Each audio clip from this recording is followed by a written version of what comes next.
Okay, thank you. Am I on? Yes, I think I'm on. Thank you. So this lecture is called Particle Astrophysics at the Large Hadron Collider and Beyond. So I want to start by explaining what particle physics is. Then I'll explain what particle astrophysics is. Then I will attempt to teach you what I can in 2 hours. One of the running themes of the lecture is that actually it involves lots of hideous mathematics, the physics we do nowadays. And I'm going to show you the mathematics. Right? I don't believe in hiding anything from you or giving you lies or anything else. And you're not going to understand the maths. But I want you to have some idea of where you're going, because there's no doubt that you will understand this in probably about 5 years' time. Right? So the first lecture is mostly theoretical. I'm going to talk about what the standard model of particle physics is. Now, Lawrence Krauss, I think, told you some of this. Is that correct? Good. I'll talk about special relativity, I'll talk about quantum mechanics, and I'll talk about very scary maths. Right? And I'll show you some very scary maths. Now, I'm fairly unique in that I mostly started as an experimental physicist and I became a theorist. That's quite rare. And so I feel that in the last couple of years, I've had to study very hard to learn this theory. So I've proved it's possible. It is possible. And it's actually quite fun. I mean, sitting at sort of 11 in the evening with a textbook because you can't put it down because you're really trying to understand something is a lot of fun. The second lecture is mostly experimental. That doesn't mean I'm going to do it in rhythmic dance. Or with the harmonica. It means I'll focus on the experiments that we do to test the theories. And of course, I'm someone who does both theories and experiments. And I like both, right? And my message to you is, whatever you like doing in life, there is somewhere at CERN that you can do it, right? And be paid money for it. And that could be computing or it could be anything, right? So let's start with the theoretical stuff. Before we do, I'll just explain a bit about my background. So I grew up in Cornwall in the UK. Has anyone ever been there? Right, so you'll know that it still doesn't have electricity. That's amazing. I then did my undergraduate and PhD at Cambridge. No one in my family had been to university before. We were the first generation to go. I stayed on at Cambridge to do a research position, then fell in love with an Australian and came over to Australia. So I lived in Melbourne and am now based in Adelaide. But the proof is that you can indeed grow up in the country in the middle of nowhere and go off and be an international scientist. It's actually easy. Right? It is far easier than people lead you to believe. So please speak to me later after the lecture or during this, after the second lecture or later today about how you want to do that. I can help you apply and things like this. Okay. So let's start with what particle physics actually is. I mean, put your hand up if you have a rough idea of what particle physics is. Right. I mean, that's what I expect. And I expect your idea is probably the same as my idea. So it's basically the science of what the fundamental building blocks of the universe actually are, and the forces that act between them. There's two things I need to know. I need to know what stuff is made of and what the glue is that's gluing it together. Now, answering those questions is amusing in itself, but it turns out that it also tells us about the very early universe. So the universe was born, very, very small at the Big Bang, and then it expanded. So everything we see in the universe at the moment was originally squeezed into a tiny space of enormous energy density, right? And when we recreate that energy density at places like the Large Hadron Collider, we're studying the state of matter in the very early universe. So whatever we produce in terms of the fundamental building blocks of nature were there in the early universe. And when we see the history of the universe this afternoon, you'll see that originally you couldn't have atoms in the universe, and you couldn't have nuclei even. You couldn't even have protons at one point, because it was so hot, it just melted everything to its constituent parts, right? So the reason I got into particle physics was because more than anything else, it's going to tell us why we're here, where the universe came from and how it came to be, right? It's sort of the modern equivalent of the ancient philosophers who try to think about where we came from. And it's the best answer I suspect we'll ever get, is from particle physics. And there's always this sort of particle physics religion debate. There isn't a debate, really. They're more or less just orthogonal to each other. It's quite consistent to be religious and scientific, and indeed many of my colleagues are. Is this not? There we go. So if that's particle physics, what is particle astrophysics? Basically, the particles that we make in our colliders are also in space. Right now, they're particles that we don't make in our colliders that are also in space, like hydrogen, for example. But we found over the last few years that we really have to start studying astrophysical observations to try and make sense of what's happening in colliders and the other way around. And we'll see the explicit connection of that this afternoon. Did Lawrence tell you about dark matter? He must have done. Right, so we're going to talk about dark matter again from a slightly different angle, I hope, this afternoon. So most people in the field call themselves particle astrophysicists nowadays, partly because it sounds cool, but also because we genuinely are doing astrophysics and particle physics. I mean, before I flew here, I had one student meeting with a student who's looking at whether you can measure dark matter in the sun from its effect on the helioseismology models. Right? The speed of sound in the sun would change if there's dark matter in it. Then I have another person who's trying to find things at the Large Hadron Collider, so that's particle physics. Then I have other people who are writing quantum field theories of dark matter. So that's both particle and astrophysics. Right? So it's really now the same thing. So let's start on what the universe is made of, what we found. Have you all played with Lego at some point? Right. I mean, when I was in the country, we couldn't afford Lego. We just had to use grass, basically. But we found in the 20th century that the universe is really just a giant Lego set. You know, by definition, it's the biggest Lego set that you can possibly have. Amazingly, the universe is just made of a few different types of block, and there are different ways of sticking them together. So in Lego, there's one way of sticking the blocks together, right? You just sort of put them together.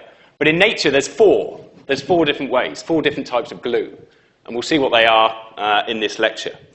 Now, if you zoom in, the way to think into particle physics is to start with the atom.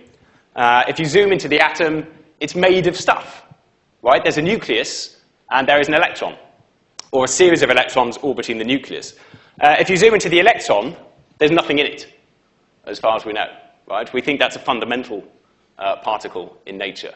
If you zoom into the nucleus, it is made of stuff, right? There are protons and neutrons in the nucleus.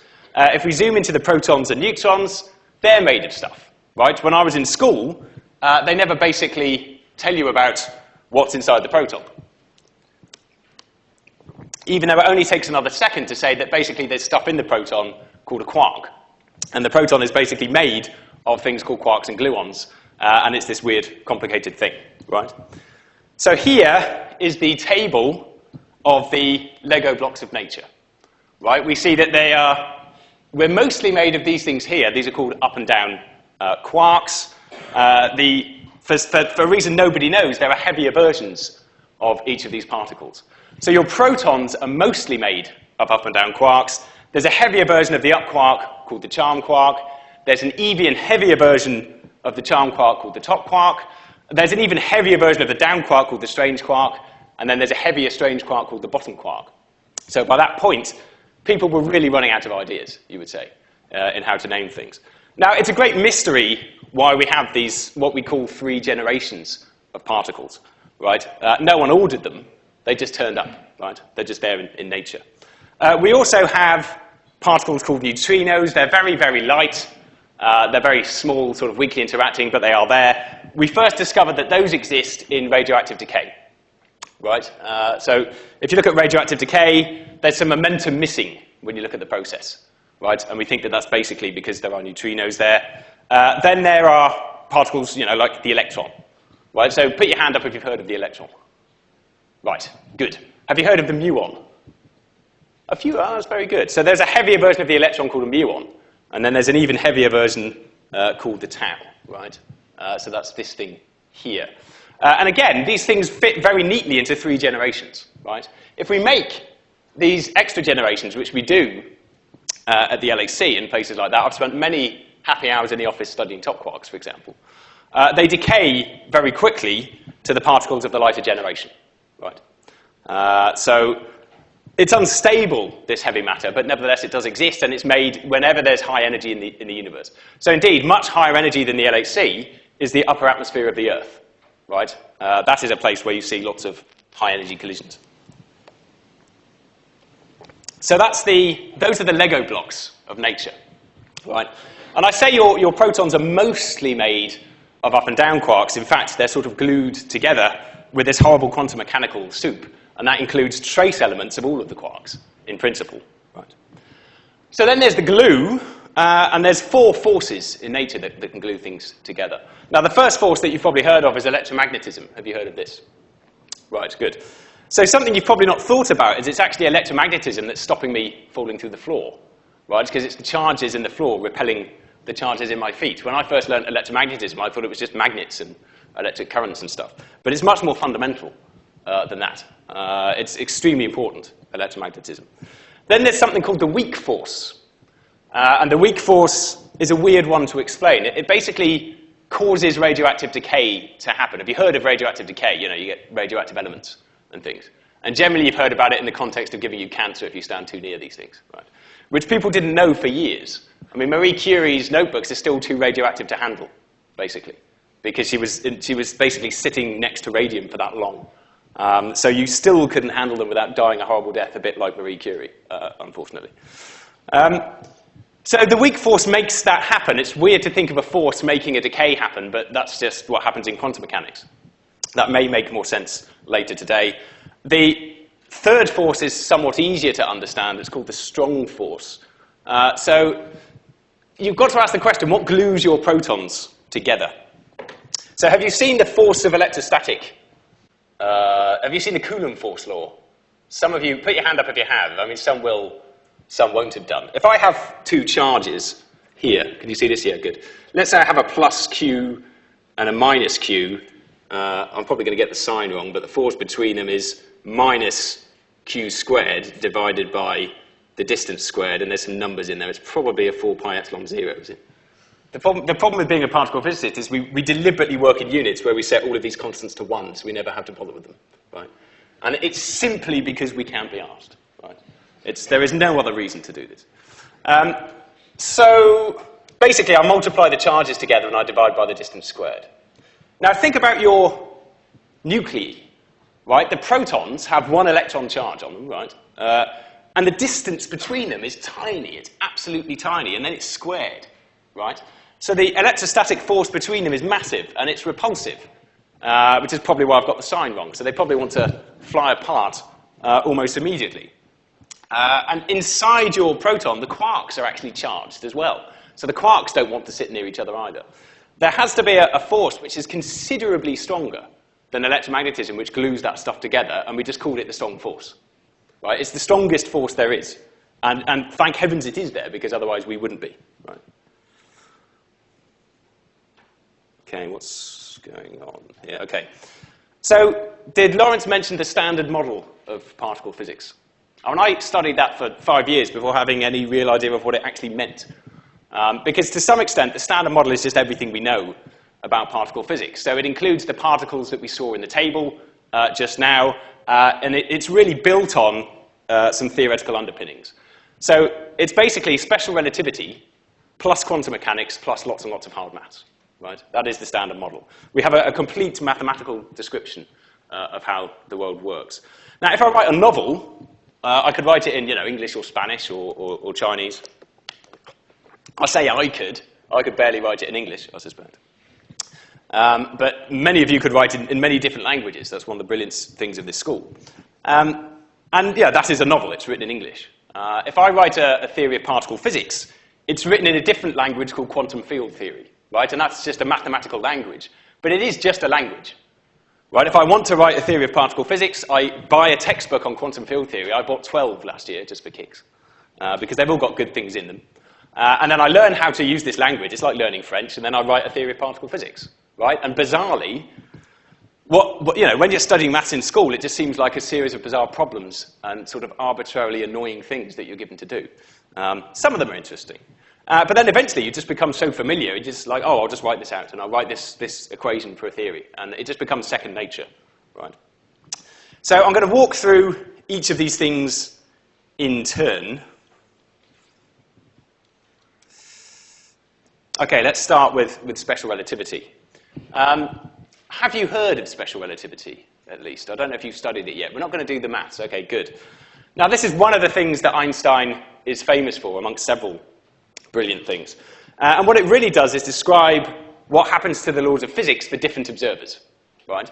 So first of all, I have to explain the concept of a different observer.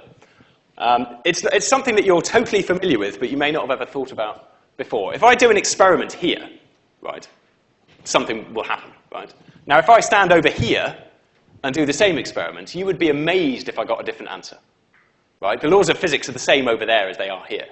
And indeed, if you're doing an experiment at school, you can go to the teacher if you've got the wrong result and say, well, it's because I was standing next to the bin, right?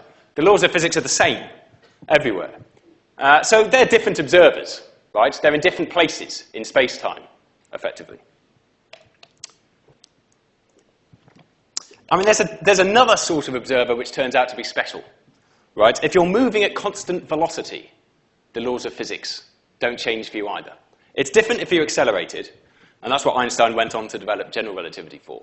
But if you're moving at constant velocity, you're fine. And the classic example you see in textbooks is, let's say you're on a train, and you're moving at constant velocity, the laws of physics are the same for you. Now, partly because I come from Britain, I've never stood on a train which is traveling at constant velocity, right? Never.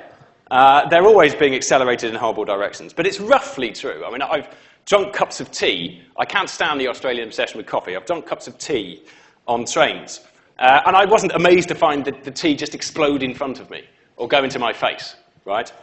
It felt a bit like drinking a slightly shaky cup of tea, right? The laws of physics were similar enough, right? You can throw a tennis ball up and down if you walk down a train. So if you're moving at constant velocity, it is true that the laws of physics are the same for you, okay? So, Einstein raised that to a postulate, and it meant something slightly special at the time. They'd started to discover the laws of electromagnetism, and he said, look, it's not just mechanics that's the same for all these observers. Everything, all the laws of physics. The laws of electromagnetism should also be the same. In fact, anything. The second postulate is nonsense. The first one, as I've explained it to you, is uncontroversial.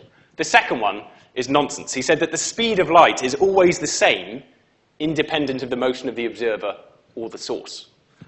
So in other words, I could have a light ray shining towards me, and I measure the speed of light, right? And then I could run towards the light ray at 1,000,000 miles an hour. I can do that, incidentally. I won't do it for you because it scares people. But I can run towards this thing at 1,000,000 miles an hour, and I measure the same speed of light, right? Nonsense. It's absolute nonsense, but it's true, right? We did experiments, and we found that exactly that is what happens. So you just have to accept it as a fact, and that's what Einstein did. And then all special relativity is it's the theory of what that does to the universe because it's true, right? So let's go through that a bit slower because we need to wrap our heads around it. You've actually done a version of relativity for your whole lives called classical relativity or Galilean relativity that was before Einstein that you're familiar with.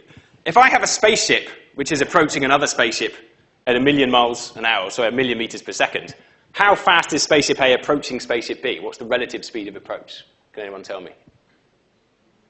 Louder. 2 million. It's obviously 2,000,000 meters per second, obviously, right? And in fact, both ships see that. Both ships see the other ship coming towards them at 2 million meters per second. Let's say I have a spaceship. Now, I've already told you the answer. Let's say that I have a spaceship at 0 meters per second and a light ray comes towards it at 300 million meters per second. What's the speed of light that he measures, or she? It's 300 million meters per second, which is the speed of light. You've probably already seen the speed of light. I then have another spaceship which is moving at 1,000,000 miles an hour towards the light ray. What speed does he get, or she? It's 300 million, again. Right? So if you say 300 million and 1, you're using classical relativity, and that's true for anything that's sort of moving at speeds a lot less than the speed of light, and it ceases to be true when you do start moving near the speed of light. And well, in fact, it's in terms of light, it's never true that you add the speeds. Sorry, basically. But you only notice these effects when you have anything that's moving close to the speed of light. So for some reason, light is singled out, and you always measure the same speed. And it doesn't matter how you're moving at a constant velocity, you will always measure the same speed of light. Right? And in fact, it's not light particularly that's special. It's anything that's massless. We'll see eventually that forces have particles associated with them. The photon is the particle of light, and the photon has no mass. So that's why it travels at the speed of light. Right? So this is complete nonsense, but again, it's true. Right? It's absolutely true. It's bizarre, but it's absolutely true.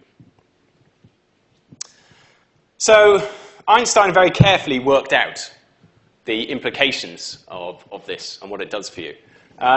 As I said, it's only really noticeable. These sorts of effects only become noticeable when you travel at speeds close to the speed of light, and that's why you have never noticed this particularly, because you travel at speeds, obviously, you can only walk at speeds massively less than the speed of light. So one of the things that happens is called time dilation. Clocks run slower as you travel very fast. Right? If you think about it, you've probably seen, even without doing relativity, you've probably seen this formula.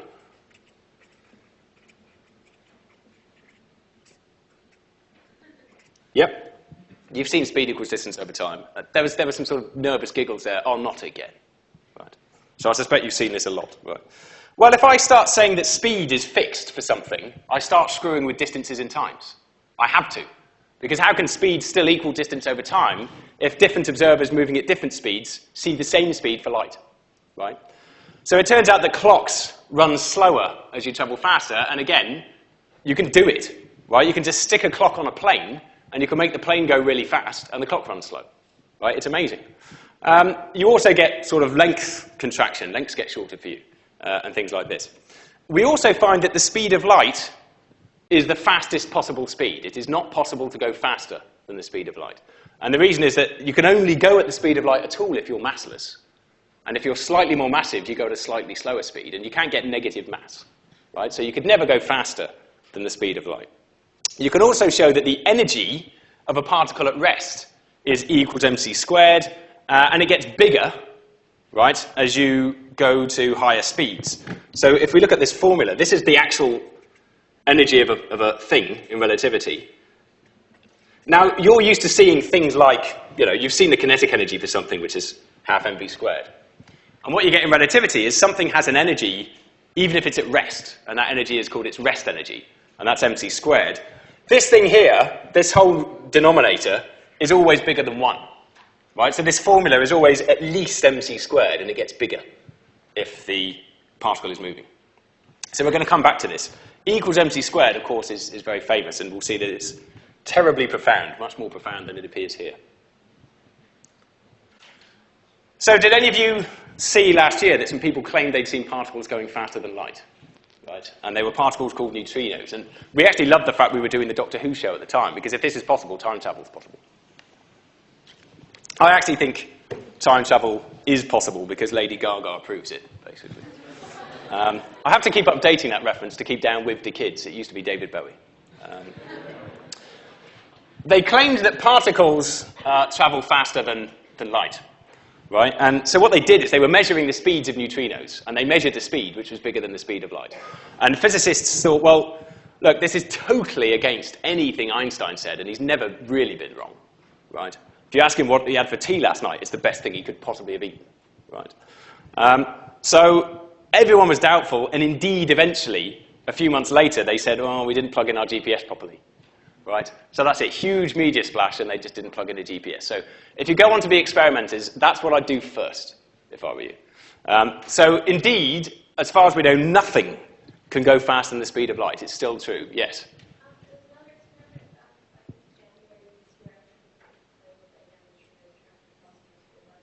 Really? So this was an opera. Well, I'm not aware of this. Can you remember what it was called?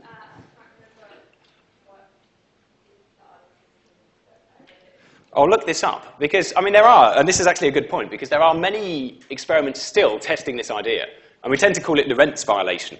And you can use giant astrophysical systems to try and do this sort of thing as well, and work out if you're seeing it. So it's not impossible that at some point we'll see this. Everything we know now was impossible at some stage, right? So, okay, I'll look this up after the lecture and see if I can find what it is, because it sounds interesting. So let's come back to E equals mc squared, which is the single most famous equation in science. Put your hand up if you haven't heard of E equals mc squared. Nobody. Right, indeed. So let's think about what this means. I said that it says that a particle has a rest energy, which is mc squared. Right? So even when it's not moving, it has this energy.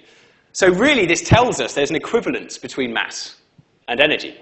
Right? Mass is just a super concentrated form of energy. And it's basically c squared that's the conversion factor, right? So if I have a certain amount of mass, I multiply by the speed of light squared, and I get the amount of energy that it corresponds to. But energy can become mass, and mass can become energy. They were separate concepts before this, really. But we then realized they were the same thing, right? I could just convert energy to mass. And that's absolutely profound for what's happening at the Large Hadron Collider, right? We'll see this afternoon, when you collide protons together, you're not looking at the bits inside a proton. You're making a region of very high energy density, and then by E equals mc squared, that's converted to mass, and we see new particles. And we'll see after quantum mechanics that anything can basically happen. right? So sometimes you collide the protons and a Higgs boson comes out, right? And the Higgs boson was never in the proton. It's made entirely new from the energy that you created because E equals mc squared is true. So we've done special relativity. No time for the maths. You'll breathe a sigh of relief, I suspect. Actually, in special relativity, if you know Pythagoras' theorem, you can do most of it, to be honest. So if you're interested, you could go away and find some good guides to this. Have you at least heard of quantum mechanics? Yes, good. What you'll be familiar with is classical mechanics, right? So what I'm going to do is introduce you to the idea of quantum mechanics by revising classical mechanics in a slightly different way than you've ever done before, and then basically show why quantum mechanics is so different, and indeed what it's there for. So you're mostly familiar with classical mechanics because of horrible things like this. Basically, every arbitrarily horrible problem known to man that can be given to you. Pendulums on springs, masses on ramps, missiles. In an idea where we're trying to, everyone says they want world peace, we're still talking about throwing missiles at people in textbooks instead of throwing sweets at people, right?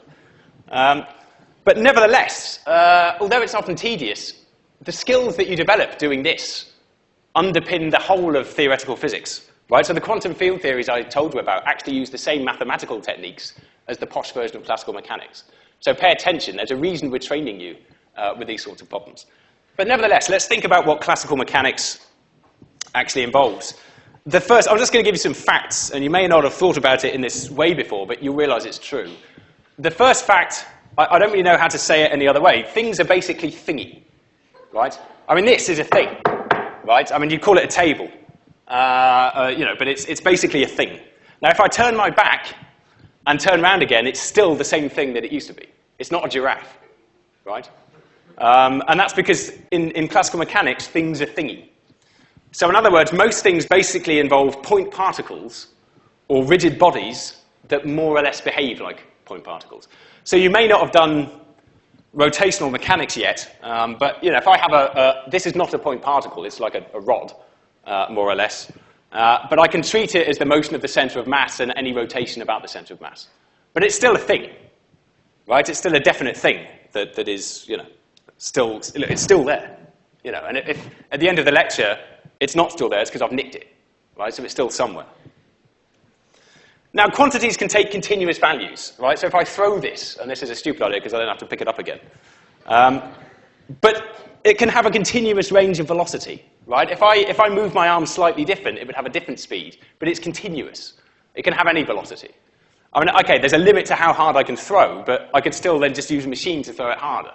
There's a continuous velocity, right? Now, in theory, in classical mechanics, the system is deterministic. If I gave you the mass of this thing, already you could probably work out the parabolic trajectory, right, if I threw it. So the thing in classical mechanics is you start with the laws of physics and the initial conditions, and you can derive the rest of the behavior. Now, philosophers, of course, got very excited about this for centuries, because they suddenly thought we didn't have free will because I can throw a pen and predict its motion. Right. And I actually think physics is irrelevant to the free will argument, if there even is one. I used to read lots of metaphysics on planes, and I stopped, because I would land horribly depressed, because but midway through the journey, they'd already proved that the plane couldn't fly, and then I'd start getting very worried. Okay, but the system is indeed deterministic. We'll see that changes in quantum mechanics. So the key point is that this works well for what I loosely want to call macroscopic systems, the solar system, right? The rotation of a galaxy cluster, throwing a pen in a lecture theatre. And if you think about it, that's because we developed Newton developed this, and people before him in sort of, I don't know, help me out, 1500, 1600, something like this? Thereabouts. And we didn't really have much technology in those days, right? I mean, probably the most exciting thing you could do in those days was strap a piece of wood to a giraffe or a donkey and fill it with fruit and watch it move, right? That was the limit of our technology. In the early 20th century, we suddenly had the technology to probe the microscopic world. We could actually zoom in to things on the scale of the atom. We could actually zoom into very, very, very small things. And unfortunately, the laws of physics that had been developed up to then were totally wrong. Right? They're just the wrong physics. They're totally the wrong physics. Right? There is nothing about the motion of an atom which you can use classical mechanics for. Nothing. It's just totally the wrong system. And it's not a surprise, surely, because we developed this physics somewhere else. And as a professional physicist, this idea of, oh, we need some new physics to describe this becomes normal, because as a practicing physicist, I hesitate to say you're like a poet, but you have to say something about some problem, and you have to use the language of physics, and that's it. But it's never the case that there is some set of truth which is being updated. It's just ideas we have to describe certain things. Now, you've probably seen this model of an atom. There's the nucleus, there's the electron, and oh, look, it's just like the solar system. Have you seen that? Is it true? No, I like the emphatic nature of that. No, it's not true, right? You may not have done something called synchrotron radiation, but basically there's a magnetic field around this nucleus. This thing is moving in it, and that means it's radiating energy. And that's just a fact of electromagnetism that we measured. If I have a charged particle moving in a curve in a magnetic field, it radiates energy, right? It's the reason we have to put so much energy into our circular colliders, actually, because we have to overcome the energy loss as things go round. So what happens in this is that this thing immediately just spirals into the nucleus and stops, right? If that's true. So your atoms wouldn't exist, which means that you don't exist. So there's no classical mechanics that can describe the atom. And you can't fix that using classical theory either. It doesn't work. So they realized they had to come up with a new system of physics to describe the microscopic world, and they called it quantum mechanics. We'll see why. They could have called it anything. They could have just called it mechanics part 2 or something. But they called it quantum mechanics, and we'll see why. So the first thing is that in quantum mechanics, and it's why I laboured the point earlier, things aren't very thingy at all, right? If I have something, I could have this bottle of water, I can turn my back, and I could look around again, and it's Tony Abbott, right? As terrifying as that might seem, particularly if you're from overseas, and I hope none of you arrived by boat.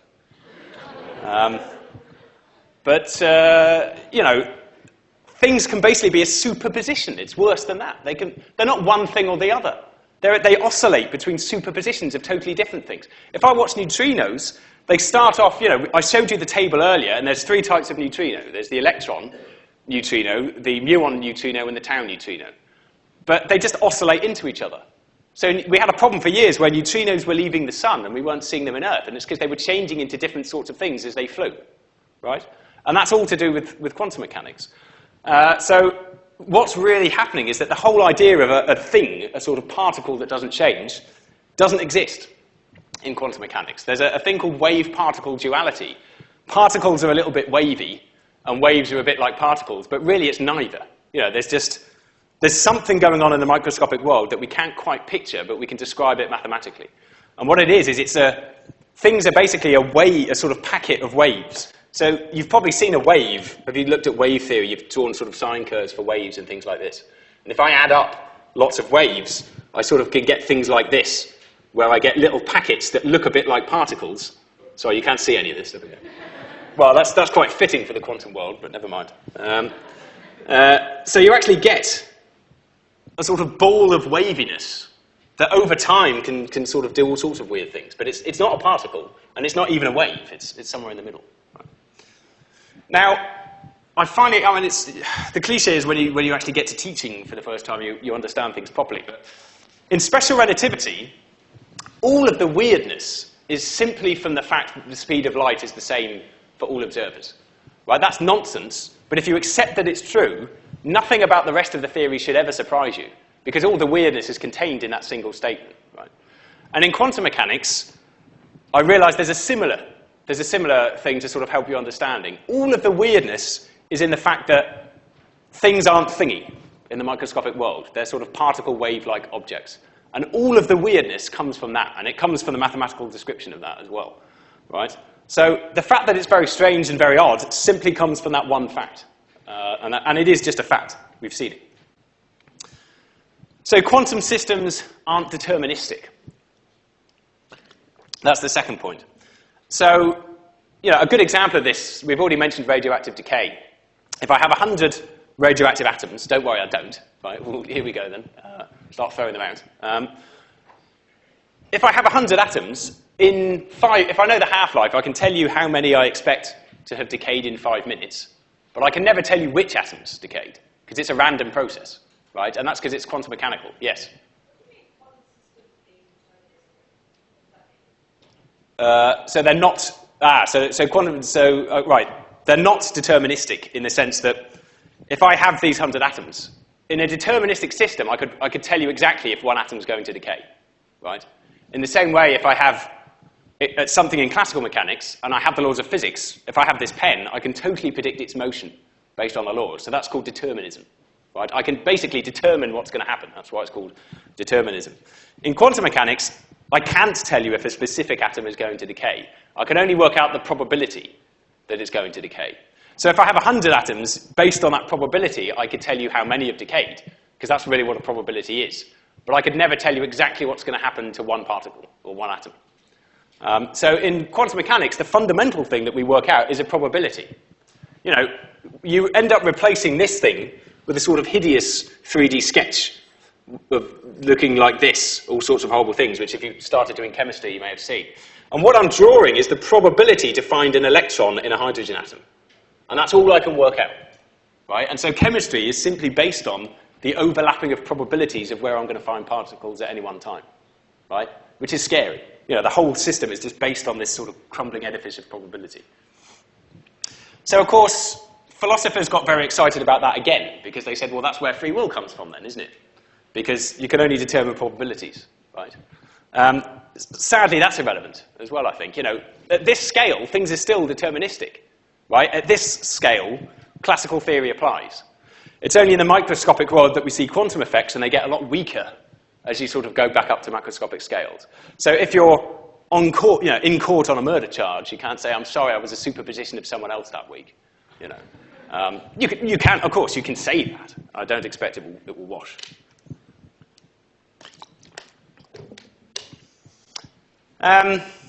Okay, quantities can only take discrete values. That's why quantum mechanics is called quantum mechanics. And this is a weird concept. It turns out to be related to the fact that things are a little bit wavy. And it's to do with actually fitting in standing waves when you model things and things like this. But you can only travel at certain fixed speeds in quantum mechanics. And all I can do with a quantum system is move it from one state to the other. But it can't have any speed in between those values, right? And so everything is then quantized. Energy is quantized. Momentum is quantized, right? Mass, at some level, would be quantized, right? I can't have any continuous value of these things. I can only have discrete values of these things. So the last point, I guess, is the most obvious. Everything in quantum mechanics is totally and mind-bendingly bizarre, right? There is no intuition from classical mechanics at all which will help you in quantum mechanics. The mathematical techniques will. You know, if you've done wave theory, then that's basically it. Yes? Is mass still quantized even if you take into account the increase due to relativity? What you find is that, so there is a relativistic version of quantum mechanics called relativistic quantum field theory, where basically you would still have quantization of basic quantities, right? Yes. Although it gets slightly trickier because you shift the definition of variables to another way. Okay, this is actually a quite deep and complex question, which I'll think about through the day. But largely speaking, things are still basically quantized. Yes. Yeah.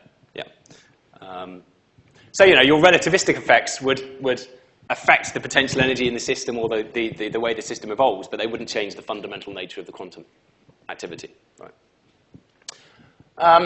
Okay, so the maths that you learn can help you learn quantum mechanics, but it's just totally different to classical mechanics. You know, and as soon as I stopped trying to make it fit with a common experience, it was much plainer sailing. Right? It's actually quite easy. Right? Quantum mechanics. If you just think of it as a new sort of physics that you've got to learn, it's quite easy. Now, the last thing I should mention is that you know, we really do understand the quantum world absurdly precisely. I mean, my favorite example is the transistor, right? I mean, it's the thing, obviously, that still really underpins the computer chip and the sort of miniaturized technology that you now have in your hands. When I was at university, sort of even early 2000s, they were getting to the point where computer chips would overheat before you turned them on, right? And one of the things that could happen in quantum mechanics is if I have a potential barrier here, so let's say I have a chip with some coating on it, the electrons in the chip that are causing things to work can actually just tunnel through this. Quantum mechanics allows them to do it. And they were getting to the point where to actually fit more of these chips into one CPU, they were getting to the point where quantum tunneling would ruin the whole behavior. And And yet, you know, our ability to manipulate nature on those tiny scales of a nanometer, and make an iPad that people just aren't even surprised about. They're just like, oh, this is a bit shitter than this thing, you know. It's just phenomenal. I mean, the proof that we understand the world is that we can really manipulate it on those scales. It's just phenomenal. So there's a very fundamental thing in quantum mechanics called the uncertainty principle, right? And that's really the fundamental difference between classical and quantum physics. So in classical physics, I can measure something in principle with arbitrary precision. I mean, I'm limited by the precision of my instrument. Let's go back to a sort of crime example. If you're, you know, driving a car, you can have a policeman with a radar gun measure your speed, and it doesn't disturb your motion, right? And so you can go to court, and he'll say, well, you were doing over the speed limit, and you can't say that's because your radar gun made me go faster, right? Unless it's psychological rather than physical. It's not true. You know, you can measure something with arbitrary precision. In quantum mechanics, you can't possibly, even in principle, separate a measurement from the thing you're measuring. So if I was measuring this bottle of water and I turn around and it's suddenly Tony Abbott, before I looked at it, it was a superposition of a water bottle and Tony Abbott, right? The only difference, of course, is that a water bottle would be a much more effective prime minister.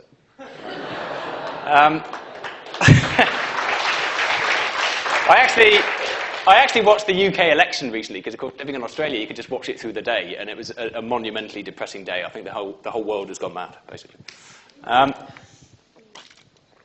But the thing is, it's my measurement that actually caused it to appear as Tony Abbott, and then if I turn away again, it's a superposition again.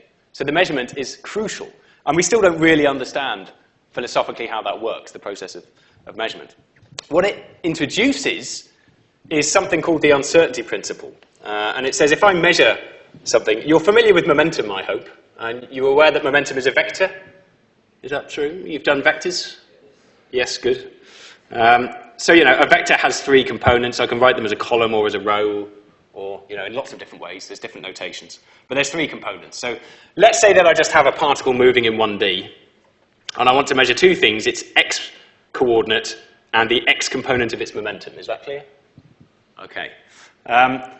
So there's this formula on the slide here, the uncertainty principle, that says that the error in the position times the error in the momentum coordinate has to be at least equal to, it's an h bar, isn't it? This number. Now, this is just a number you can look up in textbooks, right? But there's a minimum number for the product of my uncertainty, right? And, you know, this is basically, let's say that I measure the position of my particle extremely precisely. So that means that I have no error at all in the position. Then I basically get that delta px must be greater than or equal to h bar over 2 times 0.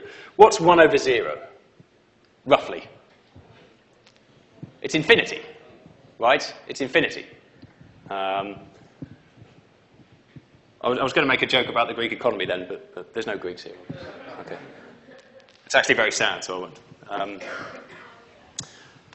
So, in other words, if I know the momentum coordinate of the particle very precisely, I can know absolutely nothing about its position, right? Absolutely nothing.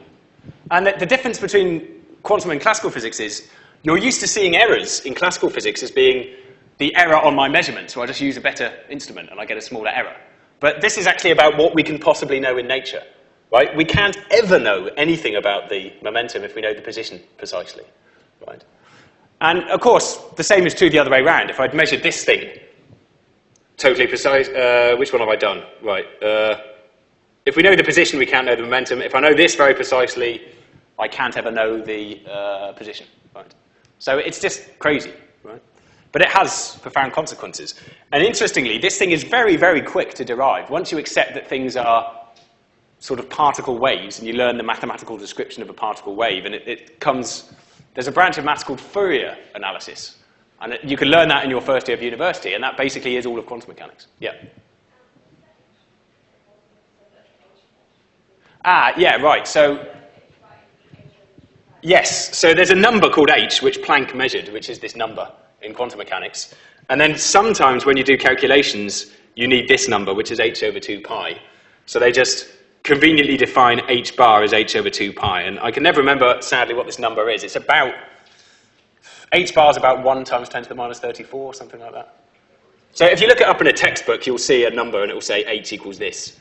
And then h bar is just this over 2 pi. And generations of students have lost marks in exams by confusing the two. Okay, right. So there's another version of the uncertainty principle called the energy-time uncertainty principle. This is, there's different versions of this, and they all come from the same math, so they have the same origin. So this says if we have a time interval in which we make a measurement of the energy, we can't, by any method, make a measurement to better accuracy than delta E. So in other words, our energy uncertainty times our time uncertainty must also be at least this number, right? And this, to me, is one of the most effective metaphors for adulthood that I've ever seen. If you have the energy for something, you don't have the time, and if you have the time, you don't have the energy. Groans from the youth. You'll get there one day. So delta E, delta T must be at least h bar over 2. And we'll see that this has profound consequences because it's actually where forces come from. So this is our sort of last topic in quantum mechanics. We'll understand that this gives rise to the origin of a force. And it will also explain this idea that there are particles associated with the forces in nature. Right? So have you seen this sort of demonstration of a force before? This sort of idea of where a force comes from, a sort of force field. Right? You may have seen this. I just can't remember when I first saw this. I've got a feeling it was later in my education than you are at the moment, so you may not have seen it. Have you seen the field lines around a bar magnet? Have you done that? Right, you've probably, and that's the same thing, really. I mean, we're just plotting magnetic field lines, and they sort of go from the north to the south pole, right, like this.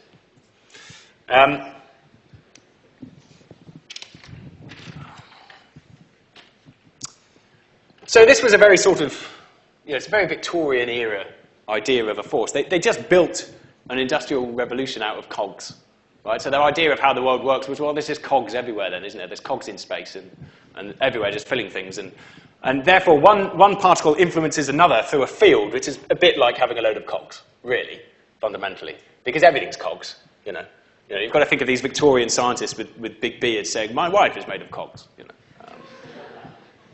So you basically, you have this idea that a positive and negative charge attract each other because there's a force field and it's the force lines, and the density of the force lines is related to the strength of the force and all this sort of thing. The problem is, as usual, it makes absolutely no sense. Right? I can have a positive charge 4 billion light years that way. And I can have a negative one here, and I can wobble the negative charge. And this thing tells me that the positive charge immediately knows I've wobbled it. Right? It makes no sense. We've already seen that nothing can travel faster than light. So that means information can't travel faster than light. Right? And so basically, it's going to take time for this thing to know about it. Right? This is just an odd picture. It doesn't make sense. There has to be some origin of a force, which is not this. So the answer turns out to be totally non-classical. I mean, that was a classical picture. The answer is quantum mechanical. So quantum mechanics tells us that, contrary to all of our experience, of course, in the classical world, a virtual particle can appear. Right? This is just a cartoon showing a particle sort of merrily rolling along, and it spits out a virtual particle. Right? Now, in this case, it's a photon. Right? But we'll see that it could be anything, in principle. So the thing is, in the quantum world, I said that things aren't very thingy.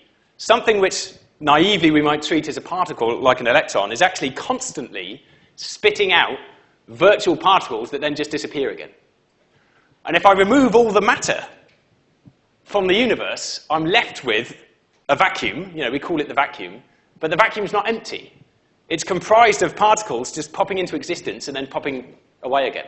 Right? And it's literally true. I can actually take two metal plates, and I can make a vacuum between the metal plates. And I actually see a force on the plates because there's particles coming from nowhere and disappearing again. Right? It's just true. Right? It's what happens. So there's a virtual particle. Now, what we now know, and this was the really sort of mind-bending result in quantum mechanics, is that every particle in nature is emitting and absorbing virtual particles all the time. Right? And it's not, this is an idealized cartoon, so we have this sort of thing. In fact, it can get much more complicated than this. I mean, I could actually have a particle which releases a photon, and then the photon releases an electron or positron, and then it goes back to a photon again, right? And then this thing can do even more stuff, right? So it's just an endless chain, right? And when you're actually a professional sort of particle physicist, you learn how to calculate what this thing means for the mass of something, right? It actually changes the mass of particles. It's bizarre. So this is Richard Feynman, who is probably the most famous physicist after Einstein, a monumentally clever man. So he came up with this, this is a Feynman diagram. This is just his cartoon way of showing this. If I have a particle, this is one particle, say it's an electron, say this is a positron, which is an anti-electron, right? And this thing spits out a virtual particle, and occasionally it can be absorbed by another particle, right? So this thing can happen. Now, the interesting thing to mention, just as an aside, is that this isn't just a doodle. He's actually, Richard Feynman came up with a set of mathematics which, based on this diagram, you could use to calculate the interaction rate of this. So it's a complete mathematical system. It's really quite cool, and we're still using it today. There was a paper by Karni Hamed, I think, last year that claimed that it finally got a better system than Feynman diagrams, but no one understood it. So we're still using Feynman diagrams until he can explain it to us in conventional language. So here's the same thing again. This is just an electron, and it spits out a photon. And there is a positron moving at the top, right? Now, if you think about it, what happens there is that the electron spits out this photon, which means it loses a bit of momentum. And then this positron is hit by the photon, which means it gains a bit of momentum, right? Now, that's exactly what we mean by a force, right? What is a force? It's something that changes the momentum of something, right? And it's even related to Newton's third law, if you want to think of it that way, right? Now, the key thing is it's the uncertainty principle. Maybe this is something I skipped over. Yes. It's the uncertainty principle that allows this to happen. Because the fact is, in a small amount of time, I can never be sure that there isn't a certain amount of energy there. And this is just the uncertainty principle rearranged, right? The fact that there's this relationship between the time uncertainty and the energy uncertainty means that, if I take a small interval of time, which constitutes my uncertainty, then there is a small amount of energy which I can never be sure isn't there. So it is there, right? Because that's the point. In quantum mechanics, it will be there, effectively, because of this uncertainty. So this particle can exist for a time delta t if it basically has an energy consistent with this principle, right? So if I make really heavy things, if a really heavy virtual particle popped out of the vacuum, it's not going to last as long as a very light particle popping out of the vacuum. So this actually allows us, this is more complicated. You may or may not understand this. This is actually taken from the first year university lectures at Adelaide, so you're getting a bit of university education today. I should charge you fees for that, actually, I think.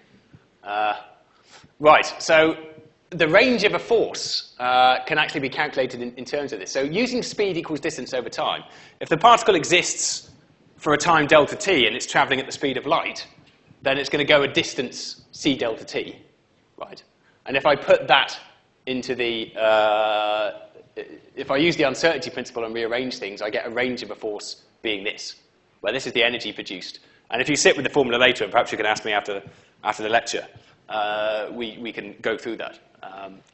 You find the range is basically, in this case, this funny number again, times the speed of light divided by the energy, right? So this is going to be the typical range of the force. And again, it's related to the fact that light particles can exist for a bit longer because they require less energy to produce, right? Now, the key thing with a photon is its mass is 0. The mass of the photon is 0. And remember that the rest energy of something is mc squared, right? So if something's not moving at all, it's got an energy mc squared. Well, if m is 0, then the energy can basically be 0, right? So for a massive particle, I can never get 0 energy. There's always the rest energy. But for a photon, I can, in principle, get 0 energy because it has no mass. So if I put 0 into here, I get an infinite range for the force.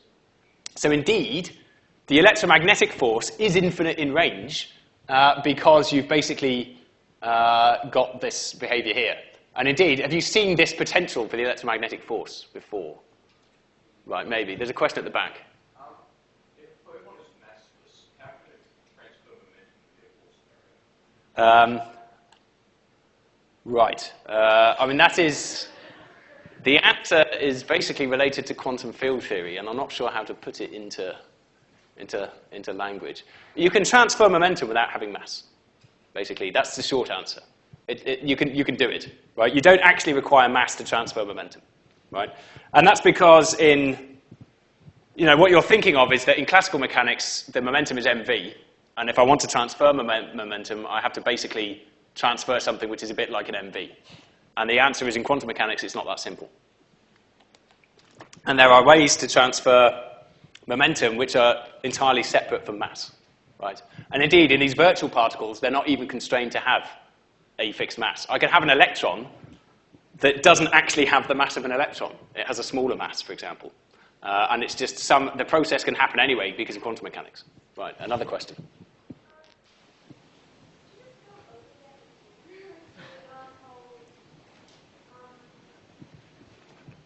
How we get the range? Yeah, sure. I mean,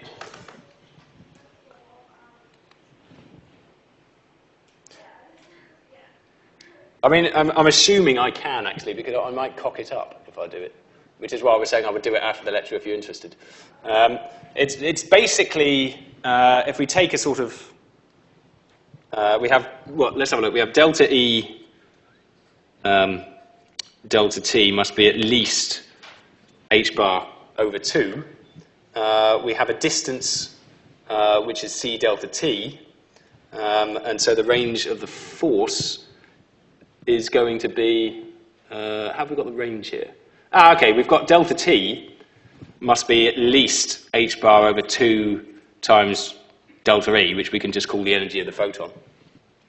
I've ignored the factor of 2 here, and then the range is just c times this. Okay, that's a lot clearer than it was just now, I hope. It's probably still not transparent, but it's clear. Right. Yes, another question.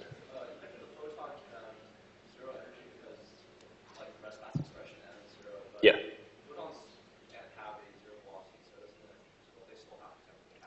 Yeah, this is also a very good question, and the answer is that in relativity you can prove that the energy of a photon is given by its momentum times c, and I can make the momentum arbitrarily small. This is its relativistic momentum.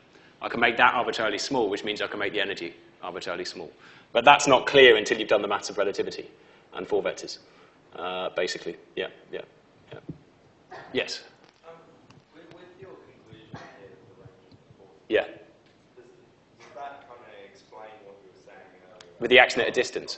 Like, what are the real-world implications of that statement? So the real-world implications are, it's still the case that when you actually look at things at large distances, you have to sort of look at the propagation of signals from one to the other. But we've proved that, we knew that the Coulomb law was true. So we saw that the Coulomb law was, q squared if you have the same charge over 4 pi epsilon 0 r squared. Right? That means the potential is the integral of the force, so that goes as 1 over r, right? Which is what we've shown there. Now that has to be true. Whoops. That has to be true still at classical energies. And what we've seen is that the quantum picture of a force effectively reproduces the same law when we get to classical scales, right? Yeah. One more, then I'll move on. Yeah.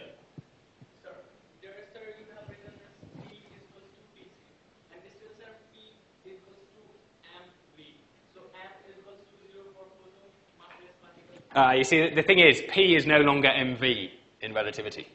So that's why I said this is relativistic momentum, right? So this is relativistic momentum, which is not mv, right? Yep. It's something else. So the photon can have a momentum even though it doesn't have a mass. I believe, off the top of my head, the formula for relativistic momentum is m gamma v, where gamma is 1 over the square root of 1 minus v squared over c squared. So the crucial point is that you won't understand this until you've done the maths of special relativity. Sorry? Yeah, can you pull the paper down? Yes, certainly. I don't think it'll help, but... And while you're at it, you just adjust your mind. Yes, of course. I think it's just... Oh, I see what happened. Yeah. Right. Okay, so the key thing to take forward is that this idea of a virtual particle actually explains all of the forces in nature, not just electromagnetism. So we've just sort of walked through a cartoon for electromagnetism. We saw this table at the start of the lecture. These are the Lego blocks. This is the glue that glues them together. And so these things can be thought of as basically particles of the force. So the particle of the electromagnetic force is the photon, and that's also light. I mean, light is an electromagnetic wave, right? So that is the photon. We get some particles here for the weak force. Again, this is the force that makes radioactive decay happen. There's actually 3 of them. There's 2 of these W bosons and the Z boson. We call them all bosons after Bose, the scientist. The strong force gets a gluon. There's actually 8 different types of gluon, right? But you get a gluon here, which is, that's the particle of the force which basically binds your nucleo together. Yes? Why are there different types? The complete answer is the fact that these correspond to a non-abelian symmetry group in nature. But that won't make any sense to you. There turns out to be an amazing relationship. This is really an aside now, and I suspect we're going to run over, but it was something I was going to include. But I took it out because I thought it wouldn't make sense. So if it doesn't make sense, don't worry. There turns out to be a beautiful relationship between symmetry and forces in nature, and indeed symmetry in lots of things. There's a great mathematician, I can never say her surname properly, who realized this connection really properly, mathematically. To give you an example of symmetry, have you ever wondered where the conservation of momentum comes from? I can only hear a murmur. Right, people just say momentum's conserved, and you're expected to accept this, right? It's because the laws of physics are actually translationally invariant, right? The fact that I get the same laws of physics here and here can be shown to demonstrate that momentum is conserved, right? Or energy, it's one of the two. I think it's momentum in this case. And there's a very, very short mathematical proof, which I was going to give you in the lecture, but have you done calculus yet? Oh, damn, I could have given it to you then. I thought you wouldn't have done calculus. Some haven't. Right, that's what I thought. So you can... Yes, okay. You can prove that the fact that the laws of physics are the same there as there means that momentum is conserved. Right? That's really profound. I mean, it's not obvious at all, but there's a simple proof that you can do this. Now, what happens with the forces is that I can write the equation. So that's like a symmetry transformation. That's telling me I can take my laws of physics, I can translate all the position vectors over here, and I end up with the same laws of physics. And what happens with the forces is that I can take the equations of the standard model, and they are invariant under other symmetries. And there's various abstract symmetries that I can perform on the equations. And after I've performed them, I should get the same laws of physics. And in doing that, I derive the forces. So, for example, it was shown that... Have you done complex numbers? Right. It was shown that I can take the laws of physics. I have fields I represent particles as fields in my theory, and I should get the same laws of physics if I rotate all the fields. And rotating the fields is the same as multiplying this thing by what's effectively a complicated function, by e to the I alpha. Because in the complex plane, e to the I alpha rotates things, right? And the laws of physics are the same if I just rotate the fields, right? It doesn't matter, right? It's exactly the same in principle, by analogy, by saying, if I have something moving this way, I could have my coordinate system this way, or I could have my coordinate system this way, but I should still get the same answer, right? Yes? Sorry, this doesn't quite like that, but you said there were 4 forces and there's only 3 out there. What's the 4th? Yes, I'm coming to that. You might be able to guess what it is. See if you can guess. Yes. Yeah, that's it. Oh, that was disappointing, actually. I thought it was going to be longer than that.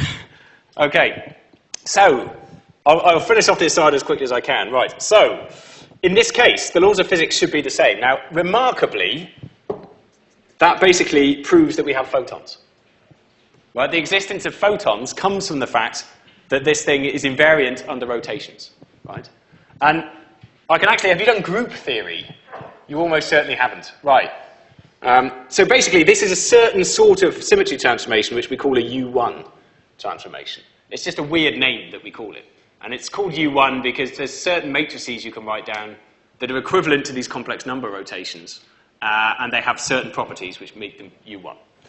Now, for the other forces in nature, it's more complicated. We get, for example, transformations called SU2. But if I take my equations and I make this transformation and insist that I get the same laws of physics, I have to introduce 3 bosons for the weak force.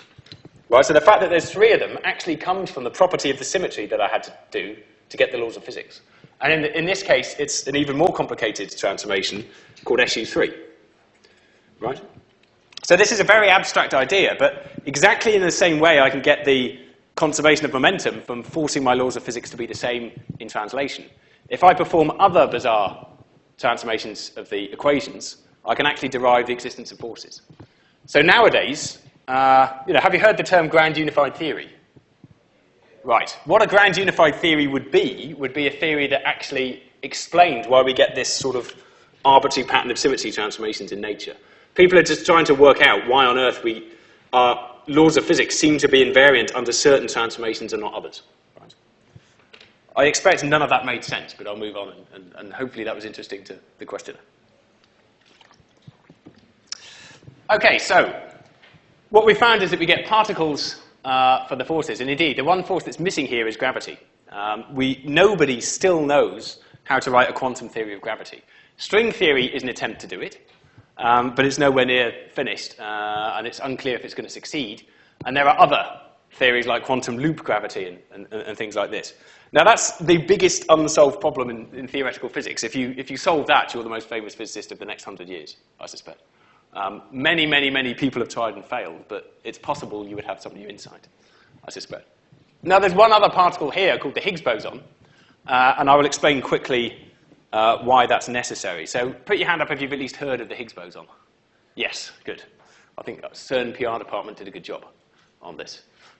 So the key thing is we saw that the photon was massless, and that gives us a very long-range force, right? The gluon is actually massless as well. The problem is that these particles actually have a reasonable mass. It's quite high. And that's why the weak force is weak. We saw that there was this connection between the strength of a force and the mass of the virtual particle that it corresponds to. So massive virtual particles can't travel very far, and the weak force is weak. The issue is that if we basically try and put this into the standard model, that's just a taunt of what's coming. If you try and just put mass into the standard model, it breaks the theory immediately. And so I will show you the theory and attempt to sort of rant for 2 minutes to explain why that's the case. Yes? What are the masses of Western particles? Sorry, what are the masses? Rough masses. So, that's about, it's been years since I can remember numbers off the top of my head, because as soon as I remember them, I have to forget someone's phone number. I once saw a neuroscientist give a lecture, and he basically said the memory is a cupboard. And when the cupboard is full, that's it, and you have to start taking things out of the cupboard. It seems a very simple picture, but it's true. I mean, the mass of the electron, at least, is what, 0.5... I only know them in weird units. It's 0.511 MeV, isn't it? Yeah. Right? This thing is about 90 GeV, so basically, this thing is probably 1,000 times heavier than the electron, right? Something like that, right? To first order, these are all very light. These are extremely light. Those things are extremely heavy compared to this, right? Yes? Yes? The strong force is weirder. There's a long-range bit, and there's a bit that grows with distance. So actually, the strong force... I mean, the fact that it mostly works on the scale of the nucleus and things like this doesn't mean that that's its range. It's actually got a slightly longer range than that suggests. It's just that the things it tends to glue, it binds very tightly because it is such a strong force. Right? Yes?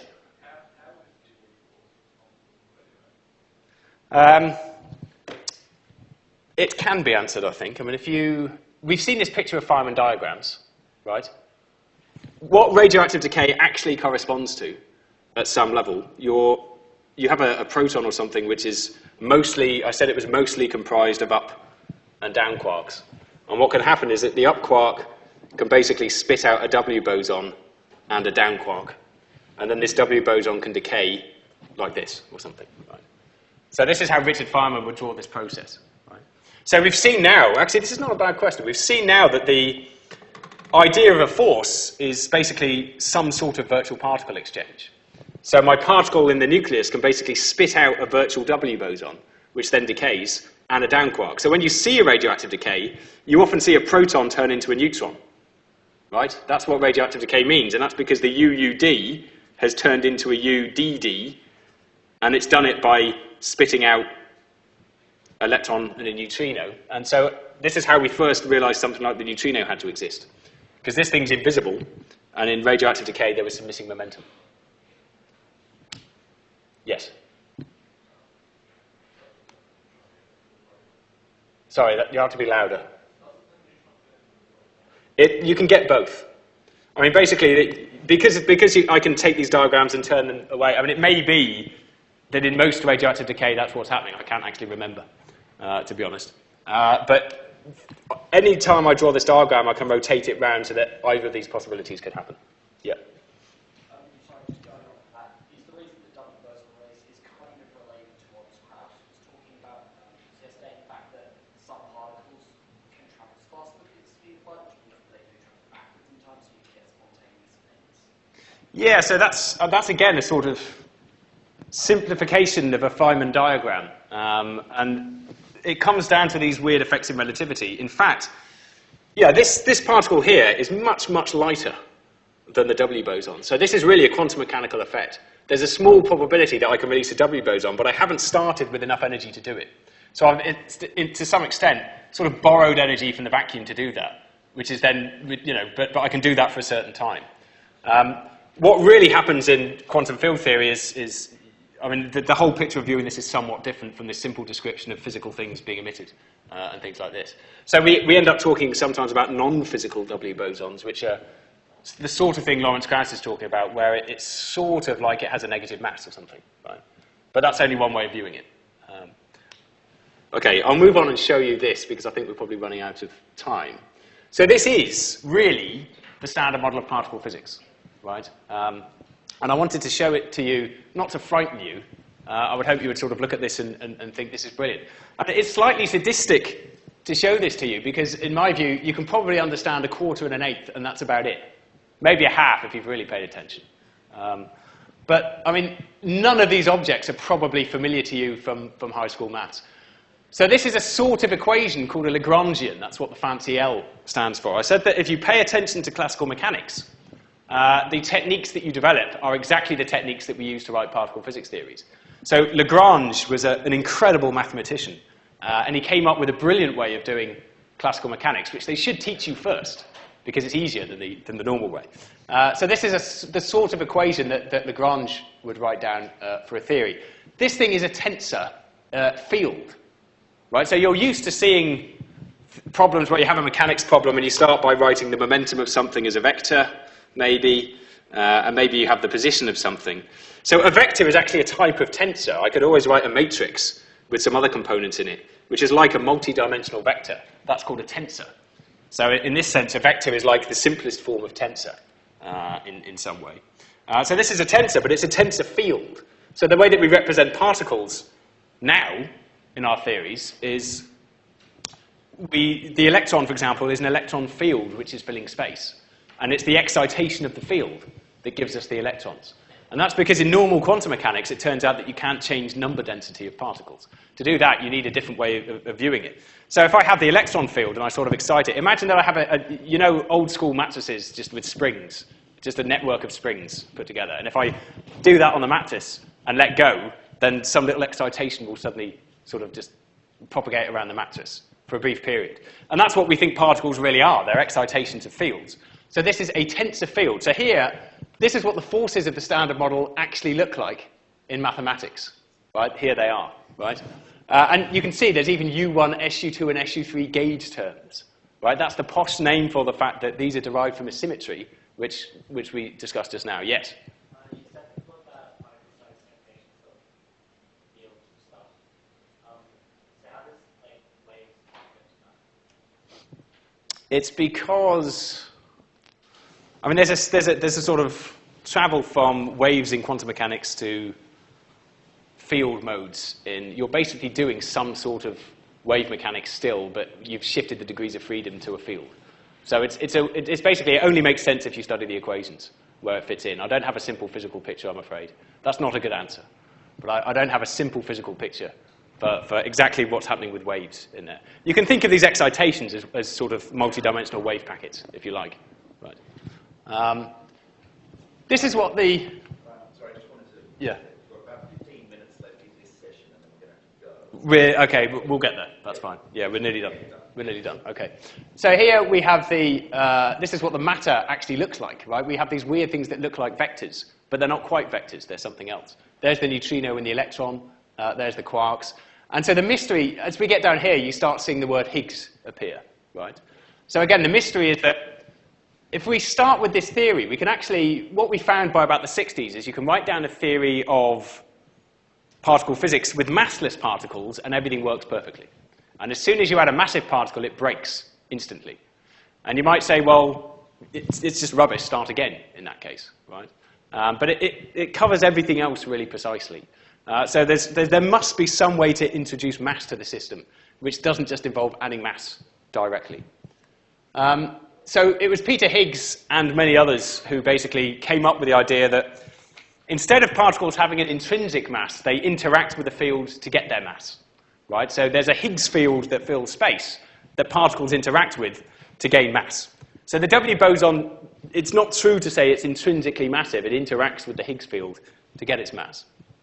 So there's a rough analogy for how this might actually work. Imagine that you have a party of physicists, which I guess is you probably, on the boat this evening. And then a celebrity walks into the room, and it will be the ghost of Einstein, for our purposes. Now, ghosts presumably have no intrinsic mass, right? They're sort of corporeal in that sense. So the ghost of Einstein has no mass, but of course everyone in the room wants to talk to him, because they want to, first of all, find out how he rose from the dead. And secondly, they want to know how to put gravity into quantum mechanics. Now, as he walks through the room, of course, people will bunch around him, and he acquires an inertia, basically, through the interaction with this field. So this is only a picture, but it explains the concept of something interacting with a field to get inertia, right?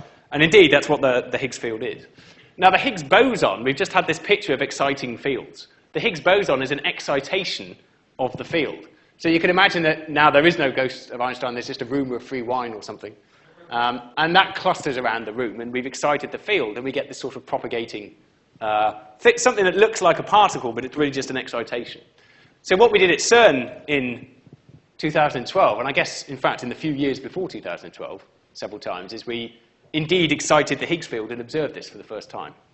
So Peter Higgs proposed in 1964 that there should be a Higgs boson, and it took till 2012 to discover it. So come up with your theories early. That's my advice to you, because you'll probably be just retiring by the time they're discovered. What we knew at this point, this is a sort of article I wrote for the web, we knew that the particle looked extremely like the Standard Model Higgs boson, but it could have been something else. We now think it's almost certainly the Standard Model Higgs boson. What I still hope, and perhaps we'll cover that this afternoon, is that it's just one Higgs boson of many. I mean, many of our theories give us 5 Higgs bosons, for example. And that's something that I very much hope to see. And in those theories, one of them would look like the Standard Model Higgs boson. So that's good. Okay, so we've reached the sort of end of the lecture. So we've seen the Standard Model and what it actually involves. Hopefully, having seen the equation, you get some sense that there's some awesome mathematical power there, even if you can't do it yet.